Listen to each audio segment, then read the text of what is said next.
ನಮಸ್ತೆ. ಭಾರ್ಗವಿ LLB ಸೀರಿಯಲ್ನ ಇವತ್ತಿನ ಸಂಚಿಕೆಯಲ್ಲಿ ಏನಾಗ್ತಾ ಇದೆ ಅಂತ ನೋಡೋಣ ಬನ್ನಿ. ಇಲ್ಲಿ ವಿಕ್ಕಿ ಮತ್ತು ವಿಕ್ಕಿ ಫ್ರೆಂಡ್ಸು ಜೀವನ್ನ ಹುಡುಕ್ತಾ ಇರ್ತಾರೆ. ಏನು ಮಾಡೋದು, ಅವನ್ನ ಹೇಗೆ ಕೊಲೆ ಮಾಡೋದು, ಅವನೇನಾದರೂ ಭಾರ್ಗವಿ ಕಡೆ ಹೋಗಿದ್ರೆ ಏನು ಮಾಡೋದು ಅಂತ ಯೋಚನೆ ಮಾಡ್ತಾ ಇರ್ತಾರೆ. ಅಷ್ಟರೊಳಗಡೆ ಸಡನ್ನಾಗಿ ಜೀವನ್ ಅಲ್ಲಿಗೆ ಬರ್ತಾನೆ. ಅವನ್ನ ನೋಡಿ ಎಲ್ಲರೂ ಶಾಕ್ ಆಗ್ತಾರೆ. ಎಲ್ಲಿ ಹೋಗಿದ್ದ, ಏನಾಯಿತು ಅಂತ ಅಂದ್ಬಿಟ್ಟು ಜೀವನ್ನು ಡೈರೆಕ್ಟಾಗಿ ವಿಕ್ಕಿ ಹತ್ರ ಬಂದು ನನ್ನನ್ನು ಭಾರ್ಗವಿ ಕಡೆ ಅಂತ ಅಂದ್ಕೊಂಡ.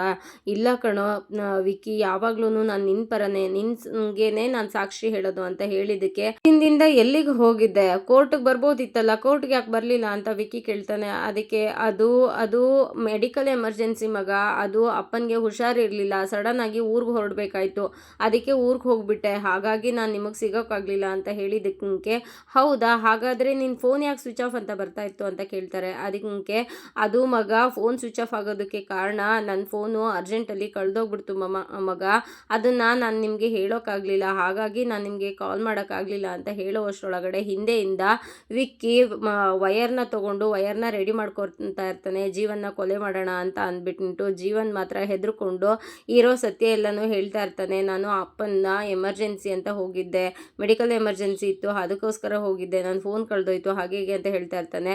ವಿಕ್ಕಿ ಹಿಂದ್ಗಡೆಯಿಂದ ವಯರ್ನ ರೆಡಿ ಮಾಡ್ಕೊತಾ ಇರ್ತಾನೆ ಅವನ್ನ ಕೊಲೆ ಮಾಡೋದಕ್ಕೆ ಅಂತ ಅಂದ್ಬಿಟ್ಟು.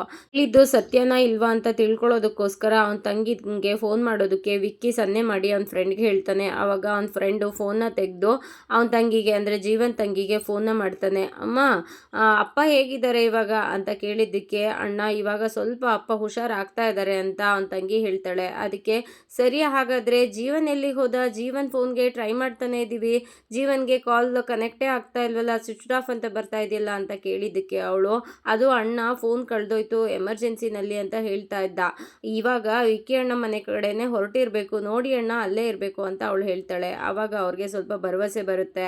ಅವನ ಫ್ರೆಂಡು ವಿಕ್ಕಿ ಕಡೆ ತಿರುಗಿ, ಹಾಂ ಹೌದು, ಇವನು ಹೇಳ್ತಾ ಇರೋದು ನಿಜ ಅಂತ ಸನ್ನೆ ಮಾಡ್ತಾನೆ. ಆವಾಗ ವಿಕ್ಕಿಗೂ ಹೌದು, ಇವನು ಹೇಳ್ತಾ ಇರೋದು ಸತ್ಯ ಅಂತ ಅನಿಸಿ ಅವನ್ನ ನಂಬ್ತಾನೆ ಜೀವನ್ನ. ಅದಕ್ಕೆ ಅಯ್ಯೋ, 2 ದಿನದಿಂದ ಎಲ್ಲೋ ಹೋಗಿದ್ದೆ ಜೀವನ್ ನೀನು, ನಮಗೆ ಎಷ್ಟು ಗಾಬರಿ ಆಗಿತ್ತು ಗೊತ್ತಾ, ಎಷ್ಟು ಟೆನ್ಷನ್ ಕೊಟ್ಬಿಟ್ಟೆ ಗೊತ್ತಾ ನೀನು, 5 ನಿಮಿಷ ಲೇಟ್ ಆಗಿದ್ರು ನಿನ್ನ ಕೊಲೆನೇ ಆಗೋಗ್ತಿತ್ತಲ್ಲೋ, ನೀನು ನನ್ನ ಫ್ರೆಂಡು ಕಣೋ, ನಿನ್ನನ್ನು ಕೊಲೆ ಮಾಡೋದಕ್ಕೆ ನನಗೂ ಬೇಜಾರಾಗುತ್ತೆ, ಎಷ್ಟು ಬೇಜಾರಾಗಿರ್ತಿತ್ತು ಗೊತ್ತಾ, ಇವಾಗಿ ನಾನು ನಿನ್ನನ್ನು ಕೊಲೆ ಮಾಡಿಬಿಡ್ತಾ ಇದ್ನಲ್ಲೋ ಅಂತ ಹೇಳಿದ್ದೇನೆ. ವಯರ್ನ ಫೋಲ್ಡ್ ಮಾಡಿ ಜೇಬೊಳಗಡೆ ಇಟ್ಕೊಂಡು ಈಗ ಅನ್ಯಾಯವಾಗಿ ನೀನು ಕೊಲೆ ಆಗೋಗ್ತಾ ಇದ್ದೆ ಅಂತ ಹೇಳಿದ್ದಕ್ಕೆ ಜೀವನ್ಗೆ ತುಂಬಾ ಭಯ ಆಗ್ಬಿಡುತ್ತೆ. ಅಯ್ಯೋ ಹೌದಾ, ಇವ್ರು ಹಾಗಾದರೆ ನನ್ನನ್ನು ಕೊಲೆ ಮಾಡ್ತಾ ಇದ್ರಾ ಅಂತ ನೆನ್ಪು ಮಾಡಿಕೊಂಡು ಅಲ್ಲಿ ಅರ್ಜುನ್ ಹೇಳಿರೋದು ಅವನಿಗೆ ನೆನಪಾಗುತ್ತೆ. ಅರ್ಜುನ್ ಹೇಳಿರ್ತಾನೆ, ನೀನು ಇವಾಗ ಬೀಸದ ದೊಣ್ಣೆಯಿಂದ ತಪ್ಪಿಸ್ಕೊಂಡ್ರೆ 100 ವರ್ಷ ಆಯಸ್ಸು ಅಂತ ಹೇಳ್ತಾರೆ, ಅಂಥದ್ರಲ್ಲಿ ನೀನು ಇಂಥ ರಿಸ್ಕಲ್ಲಿದೆಯಾ, ಅಂದಮೇಲೆ ನೀನು ಇವಾಗ ತಪ್ಪಿಸ್ಕೊಳ್ಳೇಬೇಕು ಅಂತ ಹೇಳಿದ್ದಕ್ಕೆ ಹಾಗಾದರೆ ನಾನು ಏನು ಮಾಡಲಿ, ಇವಾಗ ನಮ್ಮ ಊರಿಗೆ ಹೊರಟೋಗ್ಬಿಡ್ಲಾ ಅಂತ ಹೇಳಿದ್ದಕ್ಕೆ ಬೇಡ ಬೇಡ, ಆ ವಿಕ್ಕಿ ಕಣ್ಣು ನಿನ್ನ ಮೇಲೆ ಬಿದ್ದಿದೆ, ಇವಾಗ ಹೇಳ್ದೆ ಕೇಳದೆ ಅವನು ಇವಾಗ MLA ಮಗ ಅಂದಮೇಲೆ ಅವನಿಗೆ ಒಳ್ಳೇದು ಮಾಡೋದಕ್ಕೆ ಮನಸ್ಸು ಬರಲಿಲ್ಲ ಅಂದರೂ ಕೆಟ್ಟದ್ದು ಮಾಡೋದಕ್ಕೆ ತುಂಬಾ ಚೆನ್ನಾಗಿ ತಲೆ ಓಡುತ್ತೆ, ಹಾಗಾಗಿ ನೀನು ಊರಿಗೆಲ್ಲ ಹೋಗಬೇಡ, ಅವ್ರ ಜೊತೆಗೇನೆ ಸೇರ್ಕೋ, ಅದೇ ಗ್ಯಾಂಗ್ ಜೊತೆಗೆ ನೀನು ಇರು ಅಂತ ಹೇಳಿದ್ದಕ್ಕೆ ಮತ್ತೆ ಆ ಗ್ಯಾಂಗ ಅಂತ ಹೇಳಿದ್ದಕ್ಕೆ ನೀನು ಅವ್ರ ಜೊತೆ ಇದ್ರೇ ಸೇಫ್ ಆಗಿರೋಕ್ಕಾಗೋದು ಅಂತ ಹೇಳಿದ್ದಕ್ಕೆ ಹೇಗೆ ಅಂತ ಹೇಳಿದ್ದಕ್ಕೆ ಹೌದು, ನೀವೇ ಅವ್ರ ಫ್ರೆಂಡ್ ಅಲ್ವಾ, ಅವ್ರು ನಂಬೋ ಥರ ಏನಾದರೂ ಹೇಳು, ಅವ್ರು ನಂಬ್ತಾರೆ ಅಂತ ಹೇಳಿಬಿಟ್ಟು ಅಲ್ಲಿಂದ ಅರ್ಜುನ್ ಹೊರಟೋಗ್ತಾನೆ. ಅದು ಜೀವನ್ಗೆ ಇವಾಗ ನೆನಪಾಗುತ್ತೆ, ಹೌದು ಅವ್ರು ಹೇಳಿದ್ದಕ್ಕೆ ನಾನು ಇವ್ರ ಜೊತೆ ಬಂದಿದ್ದಕ್ಕೆ ಒಳ್ಳೇದಾಯಿತು, ಇಲ್ಲ ಅಂದಿದ್ರೆ ನನ್ನನ್ನು ಕೊಂದ್ಬಿಡ್ತಾ ಇದ್ರು ಇಲ್ವಾ ಅಂತ ಅಂದ್ಬಿಟ್ಟು ನಗ್ತಾನೆ. ಹೌದು, ಇವ್ರು ನನ್ನನ್ನು ಕೊಂದೇ ಬಿಡ್ತಾ ಇದ್ರು ಅಂತ ಒಳಗೇನೆ ಭಯ ಪಟ್ಕೊಂಡು ಮೇಲ್ನೋಟಕ್ಕೆ ನಗ್ತಾ ಇರ್ತಾನೆ. ಅದಕ್ಕೆ ವಿಕ್ಕಿ, ಅಯ್ಯೋ 2 ದಿನ ನೀನು ಬರದೇ ಇರೋದು ನೋಡಿ ನಮಗೆ ಟೆನ್ಷನ್ ಆಗೋಗಿತ್ತು, ನೀನು ಎಲ್ಲಿ ಭಾರ್ಗವಿ ಪರ ಹೋಗಿದೆಯೋ, ನಮ್ಮ ವಿರುದ್ಧ ಸಾಕ್ಷಿ ಹೇಳೋಕೆ ಬರ್ತೀಯೋ ಅಂತ ಅಂದ್ಕೊಂಡು ಏನೇನೋ ತಲೆ ಓಡ್ತಾ ಇತ್ತು, ನೀನು ಬಂದಿಯಲ್ಲ ಸಮಾಧಾನ ಆಯಿತು ಅಂತ ಹೇಳಿದ್ದಕ್ಕೆ ನಾನು ಯಾಕೆ ಮಗ ಭಾರ್ಗವಿಗೆ ಸಾಕ್ಷಿ ಹೇಳಲಿ, ನಿನ್ನ ವಿರುದ್ಧ ಯಾಕೆ ಸಾಕ್ಷಿ ಹೇಳಲಿ, ನಾನು ಯಾವತ್ತಿದ್ರೂ ನಾನು ನಿನ್ನ ಪರನೇ ಮಗ ಅಂತ ಹೇಳಿದ್ದಕ್ಕೆ ಒಳ್ಳೇದು ನೋಡು, ನೀನು ನನ್ನ ಪರ ಇದ್ದರೆ ನಿನಗೂ ಒಳ್ಳೆಯದು, ನಿನ್ನ ಜೀವ ಎಲ್ಲ ಚೆನ್ನಾಗಿರಬೇಕು ಅಂತಂದರೆ ನೀನು ನನ್ನ ಜೊತೆ ಇದ್ರೇ ಒಳ್ಳೆಯದು, ಆವಾಗ ನೀನು ಸೇಫ್ ಆಗಿರ್ತೀಯ.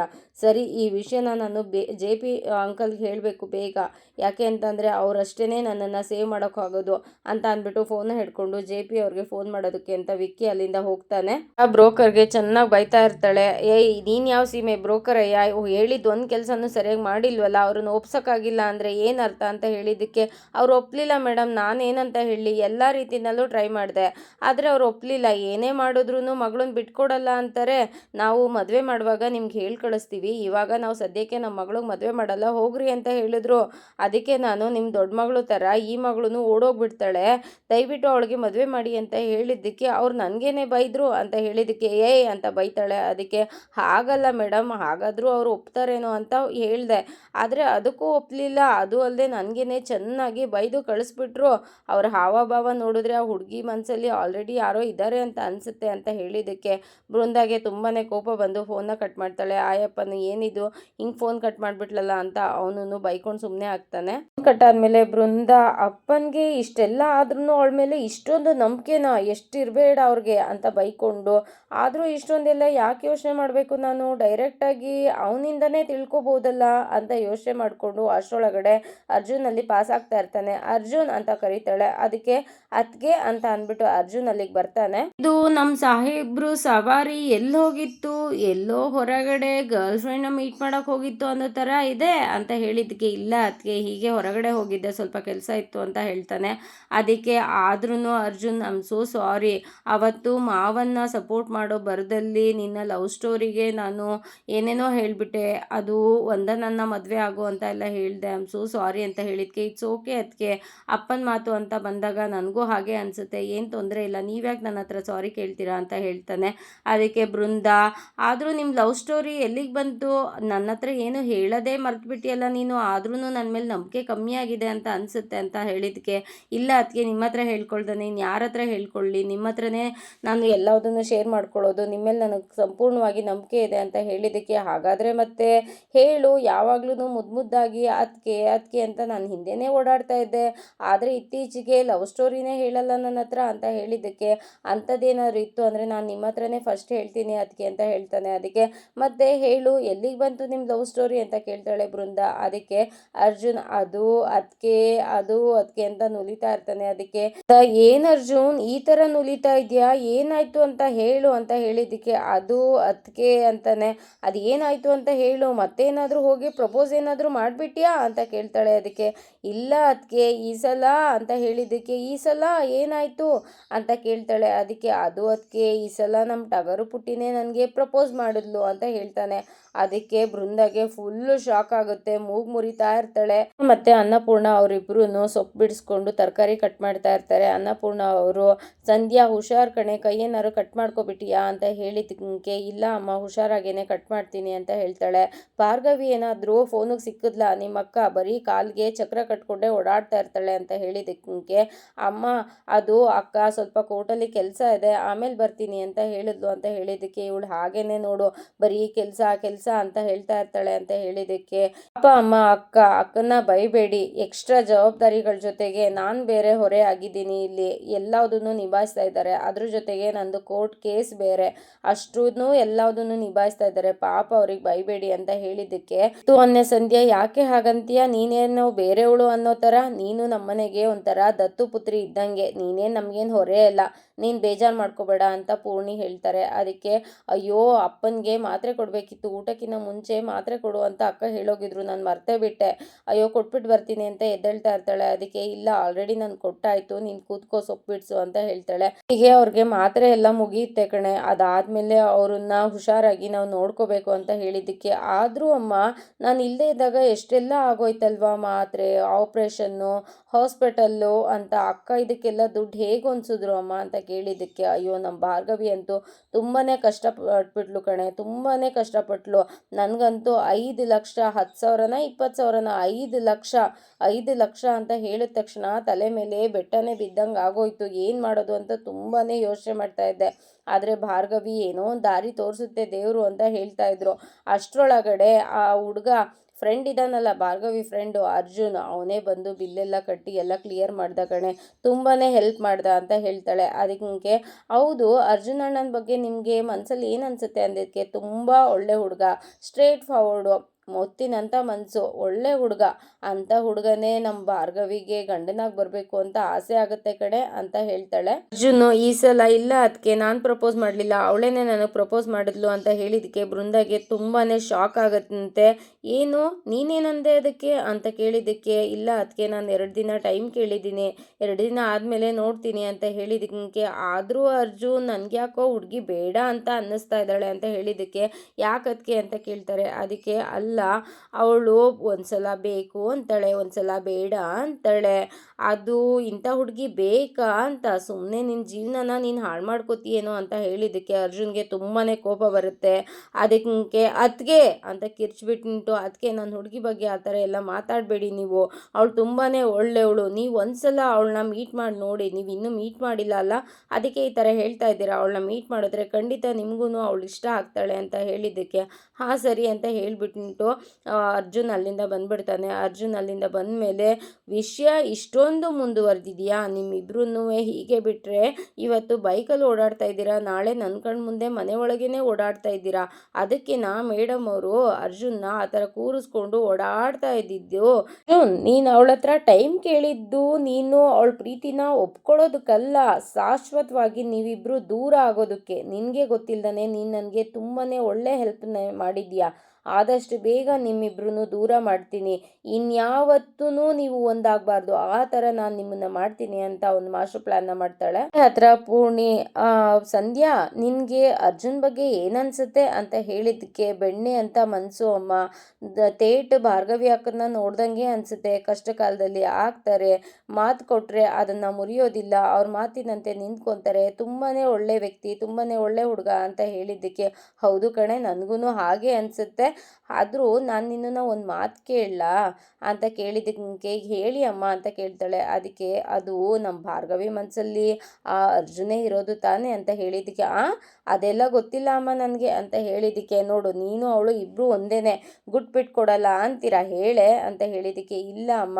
ಅಕ್ಕನ ಪ್ರೀತಿ ಬೆಣ್ಣೆ ಇದ್ದಂಗೆ, ಮೊಸರನ್ನ ಸರಿಯಾಗಿ ಕಡಿದ್ರೇ ಆ ಬೆಣ್ಣೆ ಬರೋದು, ಅವ್ರನ್ನ ಪ್ರೀತಿ ಅವ್ರಿಗೆ ಅರ್ಥ ಆಗಿ ನನ್ನ ಹತ್ರ ಹೇಳಿದಾಗ ನಾನು ನಿಮ್ಮ ಹತ್ರ ಹೇಳ್ತೀನಿ ಅಂತ ಹೇಳಿದ್ದಕ್ಕೆ, ಆದಷ್ಟು ಬೇಗ ಹೇಳೆ, ಅವರು ಅರ್ಜುನ್ನ ಪ್ರೀತಿ ಮಾಡ್ತಾ ಇದ್ರೆ ಓಕೆ, ಇಲ್ಲಾಂದರೆ ಬೇರೆ ಹುಡುಗರನ್ನಾರು ನೋಡ್ತೀನಿ ಅಂತ ಹೇಳಿದ್ದಕ್ಕೆ, ಅಮ್ಮ ಹಾಗಾದರೆ ನೀವು ಅರ್ಜುನ್ ಅಣ್ಣನ ಒಂದು ಪಕ್ಷ ಅಕ್ಕ ಪ್ರೀತಿ ಮಾಡ್ತಾ ಇದ್ರೆ ನೀವು ಒಪ್ಕೊತೀರಾ ಅಂತ ಹೇಳಿದ್ದಕ್ಕೆ, ಎಂಥ ಮಾತು ಹೇಳಿದೆ ಸಂಧ್ಯಾ, ರೋಗಿ ಬಯಸಿದ್ದು ಹಾಲು ಅನ್ನೋ ವೈದ್ಯ ಹೇಳಿದ್ದು ಅಲ್ಲೋ ಅನ್ನೋ ಹಂಗೆ, ಆ ಥರ ಏನಾದ್ರು ನಮ್ಮ ಭಾರ್ಗವಿ ಅರ್ಜುನ ಪ್ರೀತಿ ಮಾಡ್ತಾ ಇದ್ದೀನಿ ಅಂತ ಹೇಳಿಬಿಟ್ರೆ ಕಣ್ಣು ಮುಚ್ಕೊಂಡು ದಾರ ಇಟ್ಕೊಡ್ತೀನಿ ಅಂತ ಹೇಳ್ತಾಳೆ.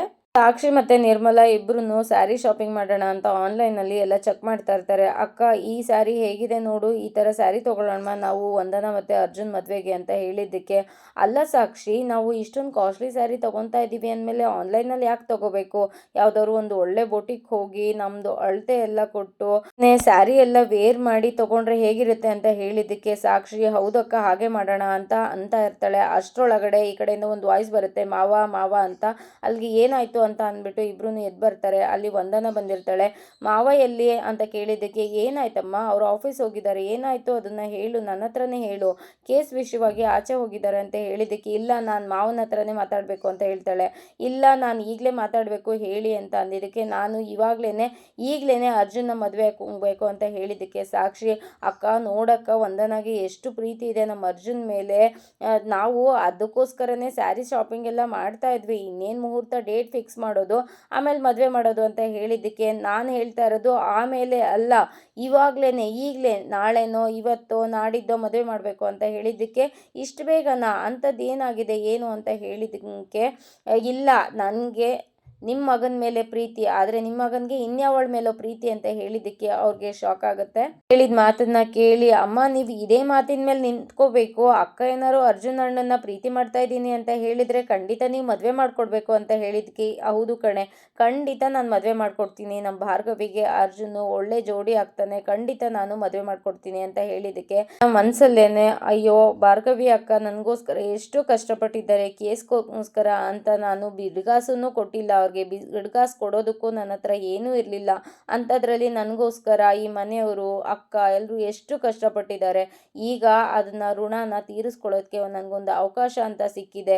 ಆದಷ್ಟು ಬೇಗ ಅರ್ಜುನ್ ಅಣ್ಣ ಮತ್ತು ಭಾರ್ಗವಿ ಅಕ್ಕ ಇಬ್ಬರು ಒಂದಾಗಬೇಕು, ಅದಕ್ಕೆ ನಾನು ಏನಾದರೂ ಒಂದು ಮಾಡಲೇಬೇಕು ಅಂತ ಮಾತಾಡ್ಕೊತಾ ಇರ್ತಾಳೆ. ಅರ್ಜುನ್ನ ಪ್ರೀತಿ ಮಾಡ್ತಾ ಇದ್ರೆ ಅರ್ಜುನ್ ಇನ್ಯಾವಳನ್ನೋ ಪ್ರೀತಿ ಮಾಡ್ತಾ ಇದ್ದಾನೆ, ಅದೇ ನನಗೆ ಪ್ರಾಬ್ಲಮ್ ಆಗಿರೋದು ಅಂತ ಹೇಳಿದ್ದಕ್ಕೆ ಅವನು ಯಾರನ್ನಾದರೂ ಪ್ರೀತಿ ಮಾಡಲಿ, ನೀನೇನೆ ಈ ಮನೆ ಸೊಸೆ ಅಂತ ಹೇಳಿದ್ದಕ್ಕೆ ನಿರ್ಮಲ, ಅಯ್ಯೋ ಈ ಮನೆ ಸೊಸೆ ಆಗಬೇಕು ಅಂದರೆ ನಾನು ಅರ್ಜುನ್ ಹೆಂಡತಿ ಆಗಬೇಕು ತಾನೇ, ಆದಷ್ಟು ಬೇಗ ಅವನು ನಮ್ಮ ಕೈ ಜಾರಿ ಮೀರಿ ಹೋಗೋದ್ರೊಳಗಡೆ ನಮಗೆ ಮದುವೆ ಮಾಡಿಸಿ ಅಂತ ಹೇಳ್ತಾಳೆ. ಅದಕ್ಕೆ ನಿರ್ಮಲ, ಅವನೇನೋ ಹುಡುಗಾಟ ಆಡ್ತಾ ಇದ್ದಾನೆ ಅಂತ ನಾನು ಇದನ್ನು ಯಾರಿಗೂ ಹೇಳ್ದಾನೆ ಲೈಟಾಗಿ ತೊಗೊಂಡ್ರೆ ಇವಳು ನೋಡಿದ್ರೆ ಇದನ್ನೇ ದೊಡ್ಡ ರಂಪಾಟ ಮಾಡ್ತಾ ಇದ್ದಾಳಲ್ಲ, ಏನು ಮಾಡೋದು ಇವಾಗ ಅಂತ ಹೇಳೋಷ್ಟರೊಳಗಡೆ ಸಾಕ್ಷಿ, ಇಲ್ಲಮ್ಮ ಅವನು ನಿನ್ನನ್ನೇ ಪ್ರೀತಿ ಮಾಡ್ತಾ ಇರೋದು, ನೀನೆಲ್ಲೋ ಕನ್ಫ್ಯೂಸ್ ಆಗಿದೆಯಾ ಅಂತ ಹೇಳಿದ್ದಕ್ಕೆ ವಂದನ, ಅವನು ಯಾರನ್ನ ಪ್ರೀತಿ ಮಾಡ್ತಾ ಇದ್ದಾನೆ, ನನ್ನನ್ನು ಪ್ರೀತಿ ಮಾಡ್ತಾ ಇದ್ದಾನೋ ಅಥವಾ ನನ್ನನ್ನು ಅವಾಯ್ಡ್ ಮಾಡ್ತಾ ಇದ್ದಾನೋ ಅಂತ ಗೊತ್ತಾಗದೇ ಇರೋ ಅಷ್ಟು ದಡ್ಡಿ ನಾನಲ್ಲ. ಆದಷ್ಟು ಬೇಗ ಅವನು ನಮ್ಮ ಕೈ ಮೀರಿ ಹೋಗೋದ್ರೊಳಗಡೆ ನನಗೂ ಅವನಿಗೂ ಮದುವೆ ಮಾಡಿಸಿ ಅಂತ ಹೇಳೋವಷ್ಟರೊಳಗಡೆ ಸಾಕ್ಷಿ,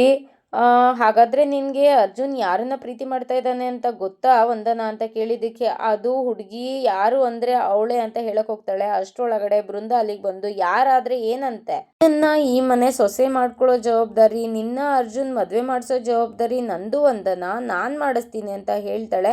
ಎಲ್ಲರೂ ಅವಳ ಮುಖ ನೋಡ್ತಾ ಇರ್ತಾರೆ. ಅದಕ್ಕೆ ಅಂದರೆ ನಾವೆಲ್ಲರೂ ಸೇರಿ ಮದುವೆ ಮಾಡಿಸ್ತೀವಿ ನಿನಗೆ ಅರ್ಜುನ್ಗೆ ಅಂತ ಹೇಳೋಕೆ ಬಂದೆ ಅಂತ ಹೇಳೋವಷ್ಟರೊಳಗಡೆ ವಂದನ, ಅವಳು ಯಾರು ಅಂತ ಗೊತ್ತಾ ನಿಮಗೆ ಅಂತ ಹೇಳೋಕೆ ಹೋಗ್ತಾಳೆ. ಅದಕ್ಕೆ ಬೃಂದ, ಅವಳು ಯಾರಾದರೂ ಆಗಲಿ ಬಾಯಿಲಿ ನೀನು ನನ್ನ ಜೊತೆ ಬಾ, ನೀನು ನನ್ನ ಜೊತೆ ಅಂತ ಅಂದ್ಬಿಟ್ಟು ಅವಳ ಕೈನೇ ಹಿಡ್ಕೊಂಡು ಒಳಗಡೆ ನೀನು ಬಾಯಿಲಿ ಅಂತ ಅಂದ್ಬಿಟ್ಟು ಕರ್ಕೊಂಡು ಒಳಗೆ ಹೋಗ್ತಾಳೆ. ಅವಳು ಒಳಗೆ ಹೋದ್ಮೇಲೆ ಸಾಕ್ಷಿ, ಏನಕ್ಕ ಇವಳು ಈ ಥರ ಕರ್ಕೊಂಡು ಹೋಗ್ಬಿಟ್ಲು, ಏನಾದರೂ ಹುಡುಗಿಗೆ ಇವಳು ಏನಾದ್ರು ತಲೆಗಿಲೆ ಕೆಡಿಸ್ತಾಳ ಹೇಗೆ ಅಂತ ಹೇಳಿದ್ದಕ್ಕೆ, ಇಲ್ಲ ಸಾಕ್ಷಿ, ಅವಳಿಗೆ ಯಾರಿಗೆ ಎಷ್ಟೇ ಕೋಪ ಬಂದಿದ್ರು ಅವ್ರ ಮುಂದೆ ರಾಗವಾಗಿ ಮಾತಾಡಿ ಅವ್ರನ್ನ ನೈಸ್ ಮಾಡೋ ಅಂತಹ ಕೆಪಾಸಿಟಿ ಅವಳಿಗಿದೆ, ಅವಳು ಏನಾದರೂ ಮಾಡಲಿ ಬಿಡು ಅಂತ ಹೇಳಿಬಿಟ್ಟು ಅವಳು ಹೋಗ್ತಾಳೆ ಅಲ್ಲಿಂದ. ಇಲ್ಲಿ ವಂದನ ಕೈ ಹಿಡ್ಕೊಂಡು ಬಂದಿದ್ದಕ್ಕೆ ವಂದನ, ಬಿಡಿ ನನ್ನ ಕೈನ ಅಂತ ಬಿಡಿಸ್ಕೊಂಡು, ನಾನು ಅವ್ರಿಗೆ ಹೇಳ್ತೀನಿ ಯಾರು ಅಂತ, ಯಾಕೆ ಅಂದರೆ ಅವ್ರ ಮುದ್ದಿನ ಮಗ ಯಾರನ್ನ ಪ್ರೀತಿ ಮಾಡ್ತಾ ಇದ್ದಾರೆ ಅಂತ ಅವ್ರಿಗೂ ಗೊತ್ತಾಗಲಿ, ನಾನು ಹೇಳ್ತೀನಿ ಅಂತ ಹೇಳಿದ್ದಕ್ಕೆ ಬೃಂದ, ಅಪ್ಪಿತಪ್ಪಿನೂ ನೀನು ಅವಳ ಹೆಸರನ್ನ